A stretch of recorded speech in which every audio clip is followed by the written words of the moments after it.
Então, Daniel, eu comentei que você mexeu no primeiro Tesouro Nacional com a ideia do bingo, com o sucesso que foi, chegou a ser a indicação brasileira para o Oscar. E aí você mexe num segundo Tesouro Nacional, que é a Turma da Mônica.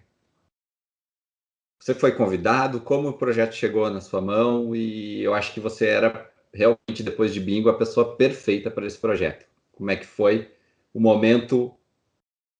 Momento tensão, vamos combinar que é um momento tensão. Estou com Turma da Mônica nas mãos, vou fazer esse filme. Então, é engraçado porque eu não tinha filmado o bingo ainda e me deu um clique. Eu falei, cara, como é que nunca ninguém fez? Como é que nunca ninguém adaptou Turma da Mônica para o cinema, uma versão live action? E me deu quase eu preciso fazer. Me deu uma coisa interna aqui, uma chama que eu falei, cara, eu preciso fazer esse projeto. E eu terminei de filmar o bingo, como eu comecei a ir atrás, eu descobri que esse projeto já existia. E nesse meio tempo, eu li o Turma da Mônica Laços, a graphic novel do Vitor e da Luca Fage. E eu falei, cara, eu queria fazer essa história aqui. Essa história tá pronta, é incrível, vambora. Só que aí já tinha dona, Maurício Souza já tinha uma produtora que eles iam fazer, eu fiquei desesperado e deprimido. Isso foi no finalzinho de 2015, se não me engano. E aí, no comecinho de 2016, eu botei na cabeça que eu ia pegar esse projeto de volta, que na minha cabeça ele eu já fazia parte desse projeto. E por uma coincidência meio maluca, eu acabei conhecendo o Ivan Costa, que é, né, um grande... um cara que está totalmente no mundo dos quadrinhos e tal. E ele me apresentou pro Sidney Guzmán, na Maurício Souza Produções, e eu descobri que eles não tinham diretor ainda. Eles tinham um projeto, mas não tinham diretor. E aí eu falei, cara, minha chance é essa. Fui embora e peguei. E aí, quando eu peguei o projeto, quando eu sentei na frente do Maurício de Souza, que ele me perguntou, e aí, o que você está pensando em fazer com o filme? Aí é que eu me dei conta do tamanho da encrenca que eu tinha me metido. Então, eu sou muito bom de usar uma técnica que me faz dar esses passos enormes sem saber muito para onde eu estou indo, que é uma técnica maravilhosa que eu finjo que não é comigo. Porque pensei eu perplexo depois que eu estava sentada na frente do Maurício, eu falei assim, cara, esse é um projeto com 200 milhões de possíveis haters.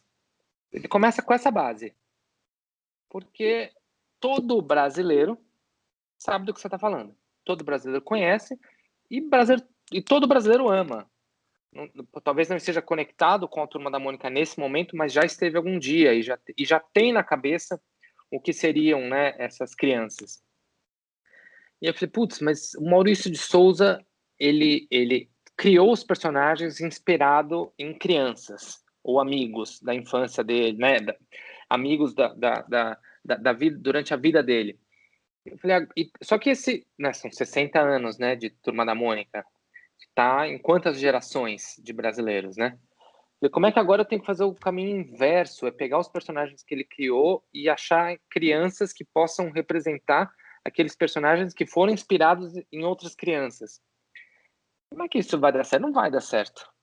Aí eu usei, além da técnica de fingir que não era comigo, eu falei, vou reduzir 200 milhões de pessoas para uma só. Eu mirei no Maurício de Souza. O olho do Maurício vai ser meu termômetro. Se o olho dele estiver brilhando, é porque o caminho deve estar certo. E também mirei na minha criança, né? Quem era eu quando eu li a Turma da Mônica quando eu era moleque? Qual era o filme que eu gostaria de ver? E aí, um pouco num mix dessas duas coisas, acabamos fazendo eu sempre uso no plural porque na primeira pessoa do plural, porque o filme, como eu já falei, ele é feito por muita gente. E cada pessoa que está nesse processo interfere e faz o filme ter o resultado que tem. Então, acho que o filme que a gente conseguiu fazer com Turma da Mônica Laços é o resultado desse termômetro do olho do Maurício e do olhar daquele moleque que lia Turma da Mônica, buscando como responder à pergunta de como seria essa turminha se eles existissem de verdade. E aí, unindo esses dois tesouros que a gente comentou aqui, Bingo e Turma da Mônica, o senhor Daniel Rezende me fez chorar por 2 vezes. A Eita, primeira desculpa, vez, não foi minha intenção. a Ou primeira foi? vez foi em Bingo, mas não foi no momento em que ele tá com a relação com o filho, que ele tá naquele arco mais dramático. Foi no momento do apogeu dele, do clímax do filme, que ele tá dançando loucamente, que ele tá, enfim, com aquele programa, com todos aqueles flashbacks, aquela música, aquela nostalgia ali, o senhor Daniel Rezende me fez chorar pela primeira vez no cinema. Uau. Incrível, incrível. E aí, em Turma da Mônica, né, Segundo Tesouro, você me fez chorar novamente com essa panorâmica, basicamente a panorâmica do bairro do Limoeiro.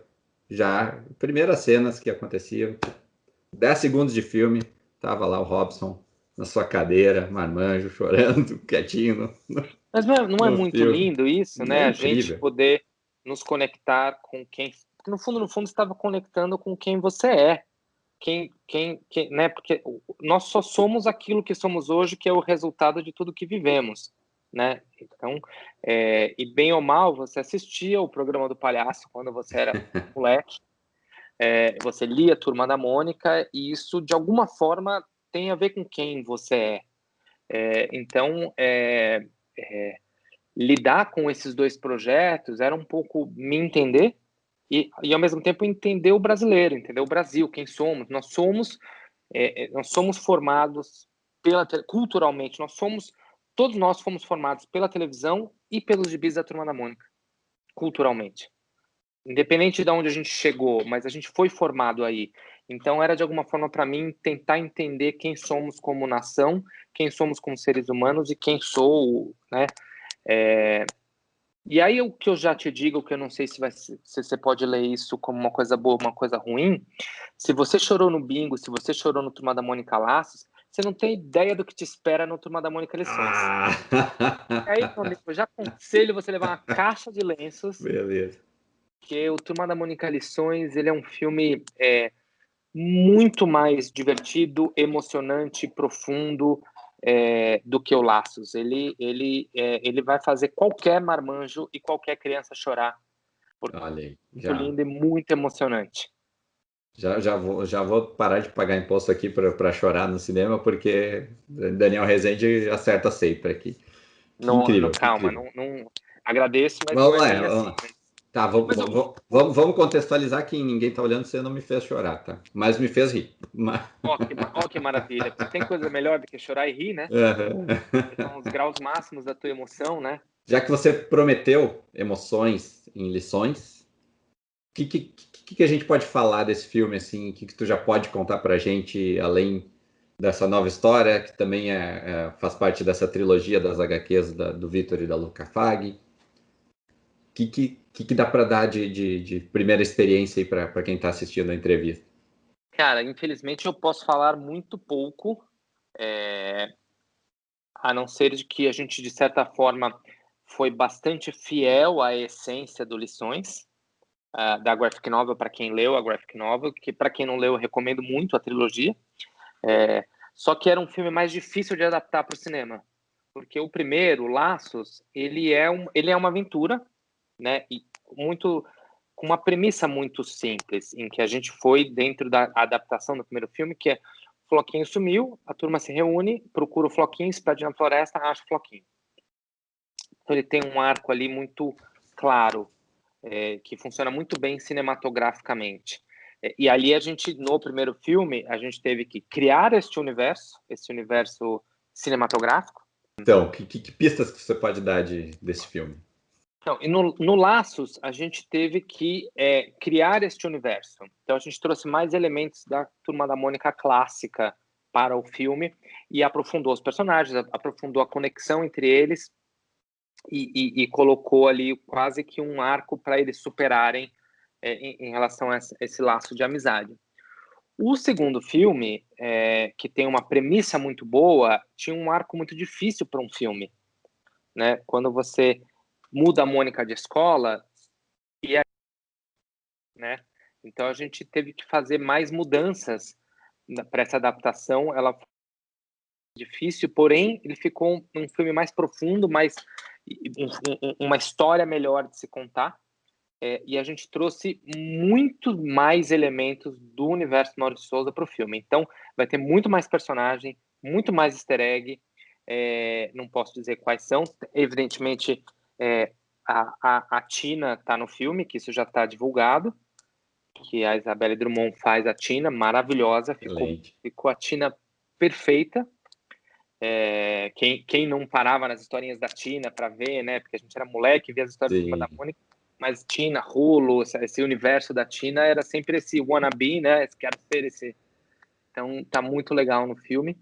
E a gente realmente aprofunda nessa coisa de deles estão crescendo, então os meninos estão crescendo, então a gente trouxe isso para o filme e tá muito bonito esse momento deles tomando essa lição da vida. Tá muito emocionante, muito bonito e muito verdadeiro, mais do que tudo. Então, podem esperar muitas surpresas mesmo, coisas que você não está nem imaginando.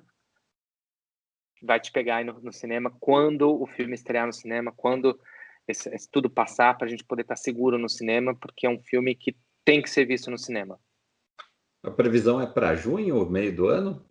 Eu não posso te dizer, porque não depende de mim. Uhum.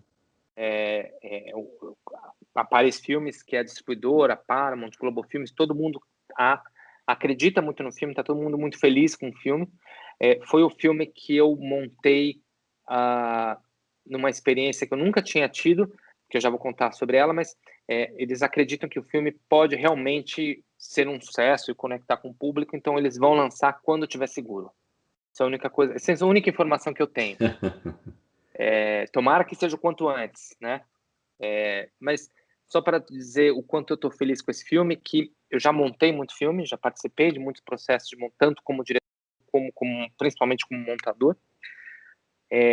Eu montei, o Marcelo Junqueira, que montou o filme, a gente montou totalmente em distanciamento, a gente não se encontrou nenhuma única vez, a gente montou tudo remoto, e eu nunca montei um filme tão rápido em toda a minha vida.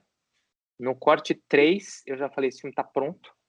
Fiz alguns ajustes, a gente fez alguns ajustes depois, só de dar uma enxugadinha aqui ou ali, mas nunca fiquei tão feliz com um filme tão rápido, o que significa que todas as escolhas que foram feitas antes, muito provavelmente estavam muito certeiras e muito bacanas. Legal, legal. E qual era o segredo que tu ia comentar aí? Era esse mesmo, da velocidade? Eu não posso contar mais nada do que isso, mas porque eu nunca montei um filme tão rápido na minha vida. Então, o que significa que ele realmente ele ficou muito melhor do que a melhor das minhas expectativas. O Augusto Madeira me soprou já que vai estar nesse projeto também.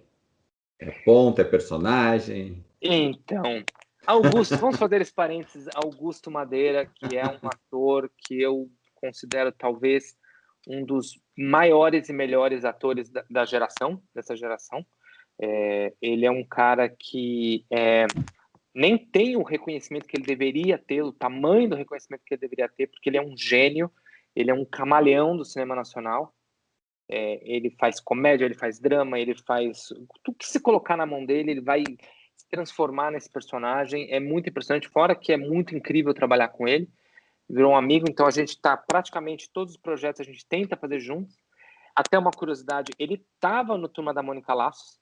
Eu tinha escrito um personagem para ele, e aí o Turma da Mônica Laços, a gente teve que o orçamento não estava cabendo, então a gente teve que dar uma diminuída no filme. Eu infelizmente cortei toda a história do personagem do Augusto, e aí acabou que ele faz um personagem quase uma participação, mas ele tá no Turma da Mônica Lições, e qualquer outro projeto que eu faça, né, ele para quem não conhece Augusto Madeira, por favor, você já viu milhões de filmes, mas ele é o Vasconcelos, né, o cameraman no Bingo, e ele é o Fred, o fiscal do distrito no Ninguém Tá Olhando, entre outras coisas que eu já fiz.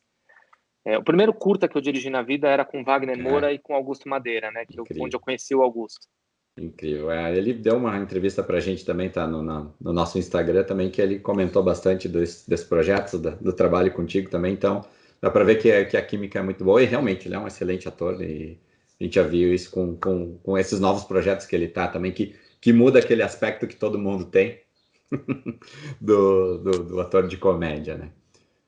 Existe um universo a ser explorado aí, né? Existe um universo expandido, Maurício de Souza, que vai além de Turma da Mônica, que o nosso cinema precisa explorar.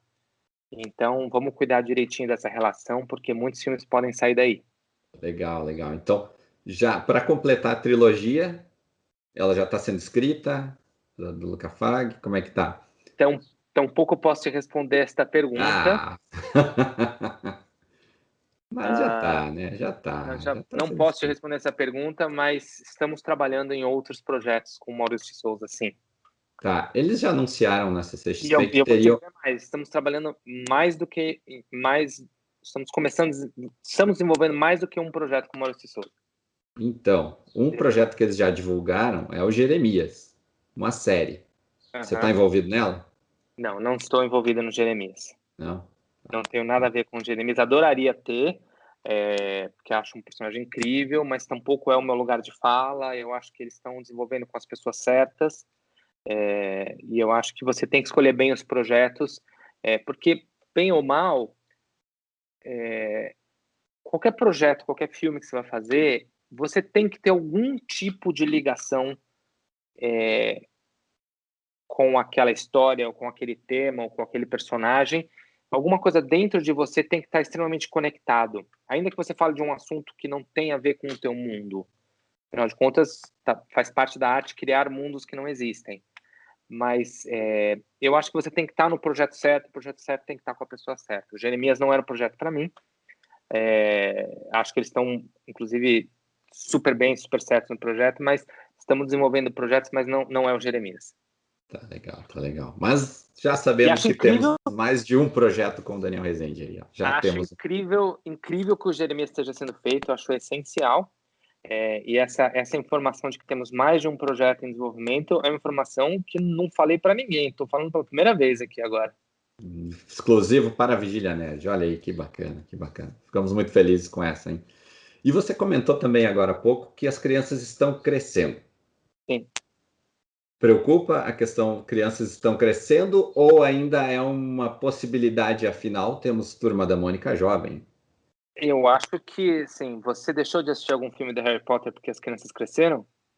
Você deixou de ver algum filme do Stranger...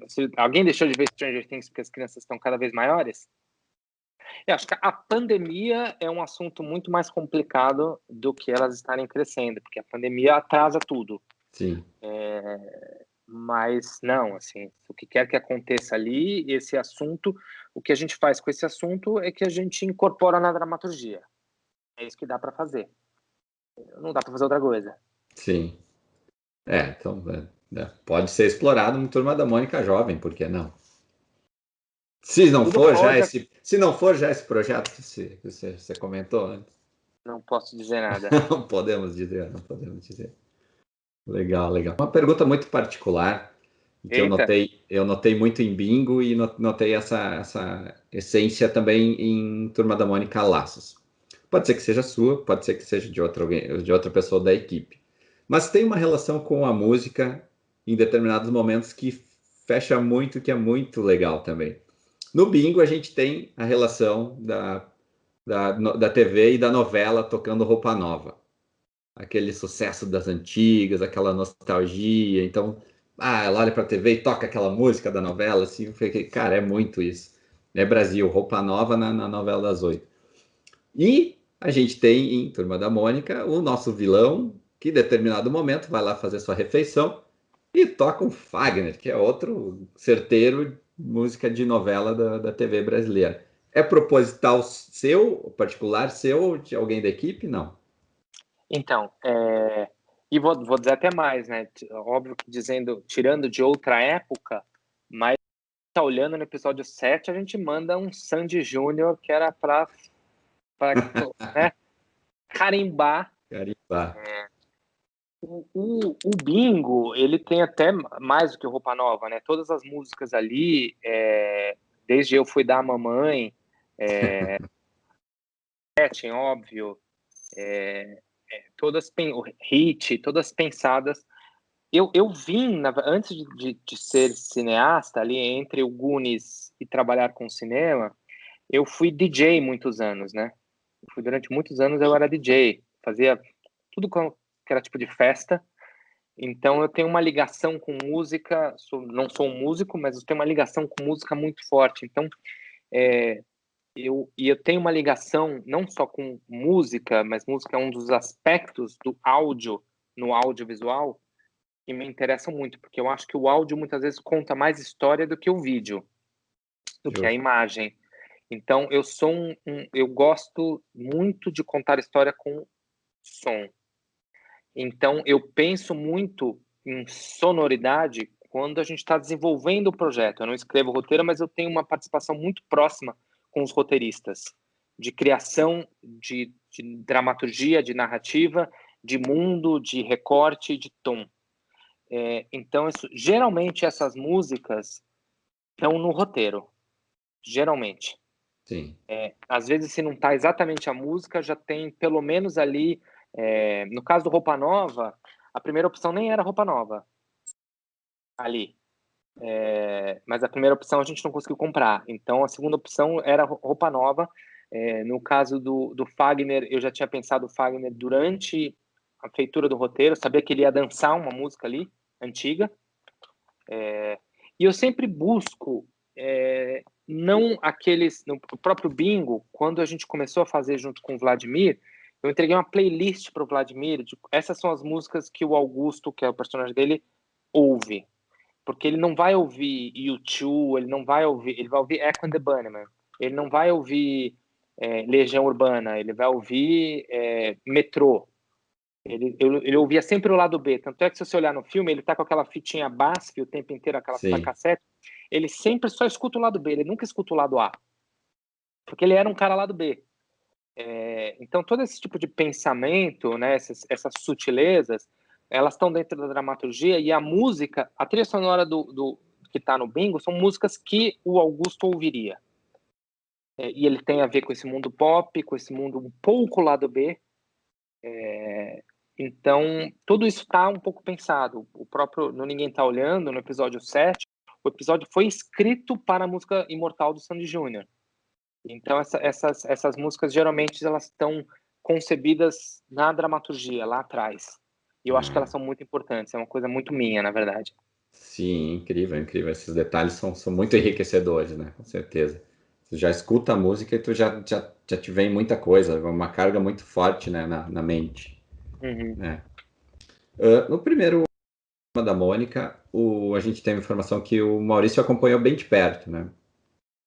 Nesse segundo ele estava mais presente? Ou Então, continuou presente? ele acompanhou bem de perto, mas não tão de perto. Ele acompanhou de perto porque a gente aprovava tudo com ele. Então, tudo que a gente fazia, a gente aprovou o roteiro, evidentemente, a escolha de elenco, a escolha de locação, a escolha de figurino, tudo que a gente ia... tudo que a gente ia transpondo para o universo live action, a gente mostrava para ele, mas ele deu muita liberdade para a gente. Ele deu muita liberdade. Ao mesmo tempo em que ele era muito minucioso, eu gosto disso, isso aqui eu não gosto tanto. Algumas coisas ele pedia para mexer, mas ele deu muita liberdade pra gente. No 2, ele evidentemente aprovou o roteiro, mas ele já confiava muito mais, a gente já tinha um histórico de que tinha dado certo, então eles confiam muito na gente. Então ele ficou um pouco mais distante, ao mesmo tempo em que a gente aprovou o elenco com ele, a gente aprovou... mas aí eu não aprovava mais tudo com ele, porque ele já sabia que a gente estava no caminho certo, espero, né? Confiança estabelecida, né? Eu acho que sim. E Quando o Maurício assistiu ao filme, ao Laços, a primeira vez, eu nunca vou me esquecer disso. A hora que acabou o filme, com o olho todo, né, marejado, ele disse uma frase para mim que é: o filme é muito emocionante e muito surpreendente. Ele usou exatamente essa frase. E aí eu falei, poxa vida, se o criador, depois de quase 60 anos, conseguiu se emocionar e se surpreender, é porque alguma coisa a gente deve ter acertado. Então, essa relação de muita... A gente tem muito respeito e muito admiração a tudo que Maurício Souza representa para o Brasil, né? Ele é o maior contador de histórias do Brasil, então a gente tem muito respeito, muita admiração, ao mesmo tempo que a gente faz o que a gente sabe fazer, que é fazer cinema. Então a gente tenta juntar essas duas coisas e por enquanto o olho dele continua brilhando. Legal, legal. E o Sidney, que estava bem envolvido nesse segundo filme também? Ele é um cara que é o grande... O Kevin pai, Feige né? da Turma da Mônica, digamos assim, né? Acho que resume bem. Eu acho que até o fato do próprio Sidney ter, né, trazido esse universo das graphic novels, né, ele foi o primeiro. Acho que o filme só existe muito por causa dele, porque ele foi o cara que convenceu o Maurício a ter outras pessoas reinventando ou recriando os personagens dele. Então, eu acho que se não tivesse passado pela graphic novel, talvez a gente não tivesse no filme. Ele acompanhou tanto o primeiro quanto o segundo de perto também, mas nesse mesmo esquema do Maurício, em que ele via, ele dava a opinião dele também, mas ele também deixava a gente trabalhar e confiava na gente. Então, por enquanto, tem sido uma relação de muito sucesso e muito gostosa, assim, sabe? Porque eles estão sempre muito ansiosos para ver o que a gente está fazendo. E confesso que quando a gente mostrou o primeiro corte do Laços para eles, vou te confessar que não foi um dia muito fácil. Eu estava bem nervoso, mas foi muito legal. Mas quando você faz a coisa com verdade, com amor e com verdade, a tendência a dar certo é muito maior, né? Eu acho que a equipe toda, né? Todo mundo que entrou para trabalhar nesses filmes, a equipe é quase que a mesma nos dois filmes. Todo mundo cresceu lendo Turma da Mônica e todo mundo colocou muito amor e carinho e muita dedicação, né, pro filme. Então isso reflete na tela, isso imprime. Legal. E no primeiro teve a questão da seleção das crianças, né? Fizeram um filtro bastante grande de processo de seleção e que foi acertado, né? Hoje a gente não pensa mais em Turma da Mônica sem as 4 figurinhas, né? E como é que foi nesse segundo? Assim, foi mais fácil para eles? Já estavam menos inibidos, digamos assim? Foi mais solto para eles criarem e interagirem? Legal você falar que hoje a gente não consegue olhar para a Turma da Mônica e não ver os 4, mas quando você que, né, vive na internet, entende desse mundo muito mais do que eu, quando a gente mostrou os 4 pela primeira vez, a gente tomou muita porrada, né? Porque a internet ela Sim, faz isso, né? A internet dá voz a todo mundo, que é muito bom, porém ela dá voz a todo mundo, o que não é necessariamente muito bom. é verdade. Porque muita gente fala muita coisa. Eu adoro a democracia que isso traz. E você conhece isso mais do que eu, a internet geralmente, os haters vêm primeiro. É. Eles precisam vir primeiro, é uma necessidade do haterismo aparecer primeiro. Então a gente teve muito hater no começo. Mas, de novo, quando você faz com verdade, quando você faz com amor e quando você faz querendo, né? O olho do Maurício brilhou para os 4. Então, se o criador olhou e enxergou, quem sou eu, né? Eu fui uma das pessoas que trabalhou em tentar encontrar das 7.500 crianças que mandaram vídeos no começo, quem eram os 4. Mas aí a própria internet, no segundo dia, já começou a defender, e aí o próprio filme já disse a que veio e mostrou que, como você falou, hoje é impossível falar de Turma da Mônica live action e não pensar nos 4. O segundo filme, ele foi muito mais fácil para eles, ao mesmo tempo muito mais difícil. Por quê? Foi muito mais fácil porque eles todo mundo já tinha descoberto como é que era, porque no primeiro filme a gente estava descobrindo se aquilo ia funcionar, a gente não tinha certeza de que aquele universo, aquela leitura e aquele recorte ia funcionar. Então, isso tanto nós como, né, realizadores, a equipe, mas os 4, né, dos 4, só o Kevin já tinha feito novela, tal, mas os outros 3, o Kevin faz o Cebolinha, não tinham experiência nenhuma com cinema. Então todo mundo estava descobrindo. Então no segundo filme estava todo mundo mais à vontade, de sabendo já o que tinha acertado e o que não tinha acertado. Por outro lado, o segundo filme exigiu muito mais deles como atores, mas muito mais. Eu acho que o grau de que eles estavam mais confortáveis era o triplo do quanto o filme exigia mais para eles. E eu avisei para eles desde o começo: esse filme vai exigir muito mais de vocês, vai exigir mais atenção, mais concentração e mais técnica como ator. E depois, quando acabou o filme, eles falaram que você tinha razão. Foi muito mais difícil fazer esse filme. Por outro lado, foi muito mais legal, porque eles faziam e eles estão num lugar como atores tão mais incrível do que no primeiro filme, que eles falam, nossa, a gente via e a gente percebia o quanto a gente estava entregando a mais e o quanto isso estava funcionando. Isso foi muito bom para eles.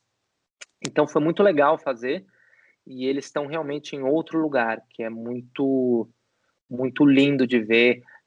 A Júlia Benite, que nunca tinha feito nada antes de ser a Mônica, nesse filme, que é um filme muito mais em cima da Mônica do que o primeiro, ela segura o filme nas costas e ela surfa, ela humilha. Que legal, que legal, que legal. Aliás, Júlia, se você estiver vendo isso, Júlia, Kevin, Gabriel, Laura, amo vocês. Os 4 estão muito maravilhosos no filme. Se estiverem vendo isso, comentem o vídeo aqui também, que por ajuda, favor, ajuda o canal. e divulguem também, que é bom Pô, que divulgar. legal. Mas esse filme, como tem mais personagens, esse filme tinha crianças novas. Sim. Então, isso foi, no comecinho a gente estava com um pouco de medo, mas eles se enturmaram, foi incrível. Só não posso dizer que personagem eles fazem. Tranquilo. Quem já leu as HQs pode ter uma ideia do que está por vir aqui também. Talvez. Antes de entrar nos novos projetos aí, para a gente encaminhar para o final da nossa entrevista, tá rolando aí uma indicação para o Emmy de melhor comédia para Ninguém Tá Olhando. E eu já vi que você está incentivando a galera aí para fazer um save, Ninguém Tá Olhando aí, salve a série, porque infelizmente ela foi cancelada, tivemos a primeira temporada, eu gostei bastante, mas aí uma série que ganha outra proporção quando ganha uma indicação dessas, né? Como é que está sendo essa indicação e como é que está sendo esse movimento aí? Que eu já vi que a internet tá a favor. Então, eu não sei quando é que esse vídeo vai para o ar. Não sei se vai ser antes ou depois, porque é no dia 23, na segunda-feira. Então, eu não sei se a gente ganhou ou perdeu. Eu não vejo isso. Na verdade, até vou mudar minha frase, porque eu não vejo... Não tem perda aqui. Sim. A série acho, inclusive, a chance de ganhar muito pequena.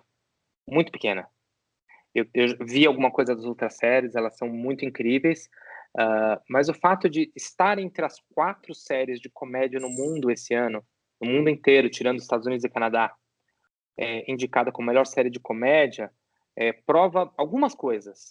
Prova de que alguma qualidade a série tem, principalmente por ser uma comédia, porque comédia é mais difícil de viajar, é mais difícil de traduzir para outras línguas e outras culturas, mas prova também que o Brasil e o resto do mundo funcionam em drives bastante diferentes, né?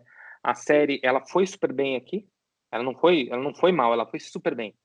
É que a questão são questões da Netflix internas e do Brasil, do mercado que você não controla, da época em que ela foi lançada, como ela foi lançada, então não atingiu os números, e esses números mudam o tempo inteiro. Talvez se a gente estivesse estreando hoje, com todo mundo em quarentena, tivesse tido outra história. A própria Netflix não gosta muito de usar a palavra cancelada. Eles falam, a gente não renovou. Uhum. Não sei se é muito diferente, mas é um approach diferente.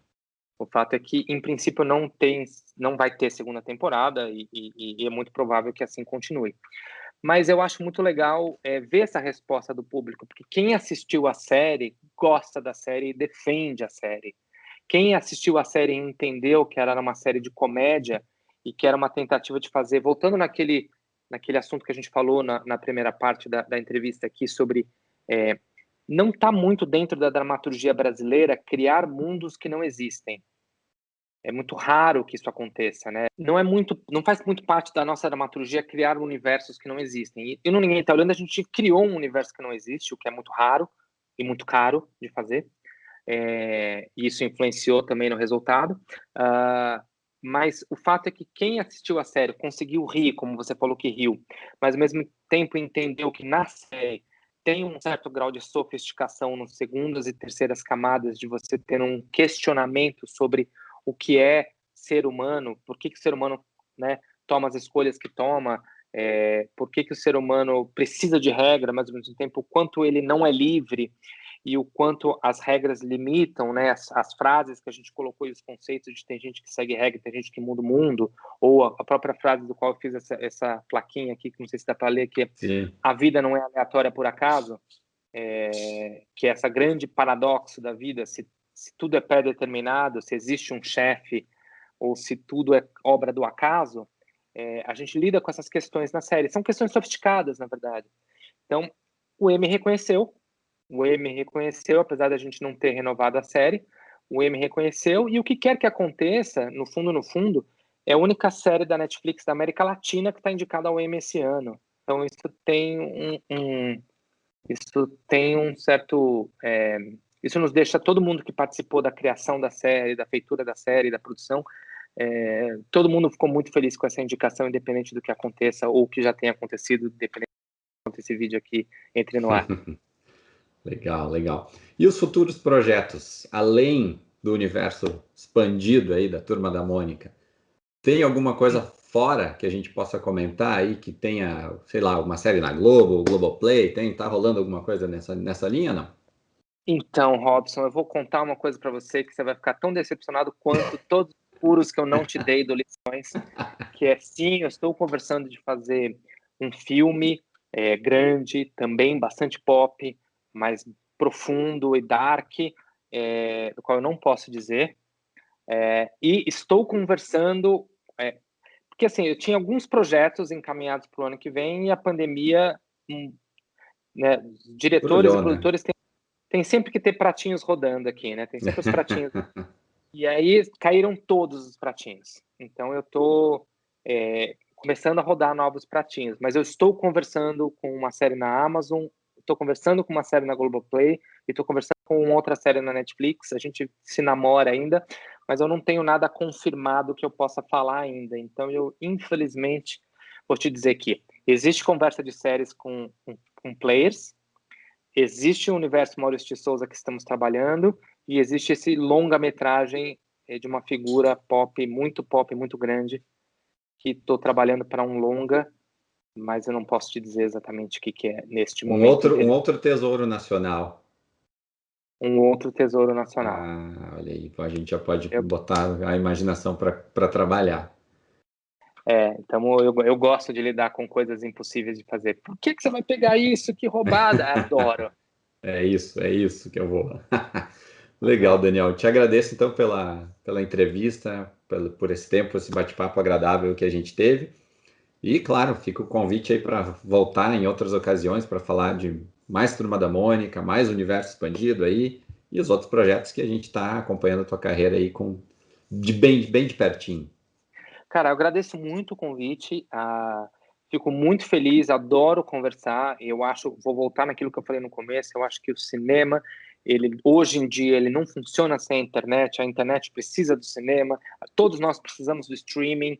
Então, o trabalho que a gente faz é conteúdo para que o trabalho que você faz evolua e, ao mesmo tempo, a gente precisa um do outro. Então, pode contar comigo sempre. E acho que a gente tem que estar sempre tentando divulgar o nosso trabalho, o produto nacional, a cultura nacional, as nossas histórias. Então, obrigado por estar aqui fazendo esse tipo de trabalho e divulgando e ajudando a divulgar, e a gente vai sempre se ajudando e trocando informação, porque é assim que a gente cria uma base de cultura que possa conversar com o público no país. Legal. Nós somos entusiastas do cinema nacional e continuaremos para sempre aqui. Virgília é muito nacionalista, muito Brasil, no bom sentido, não nesse sentido aleatório aí que as outras pessoas possam imaginar, mas enfim. Como faria o Cascão no Laços, ele faz assim, né? Show de bola. Muito obrigado, então, Daniel. Marvel ou DC? Cara, então... Já que tu me perguntou antes aqui. Eu só tive um super-herói que eu acompanhei na minha adolescência, que foi o Batman. Eu não sou muito do superpoder. Eu acho que o superpoder me enjoa, me deixa, eu acho meio bobo. Sim. Então, eu não sei nem se eu vou dizer se eu sou um DC, mas eu sou um Batmaníaco. Batmaníaco. Acho que Que todos somos. Todos todos somos. Não somos, tem né? como não ser. Mas eu não sou... Eu assisto todos os filmes de super-herói, eu acho... Nem todos, na verdade, mas eu acho que tem muita coisa incrível vindo desse universo, mas eu não gosto muito de superpoder. Legal. Bacana.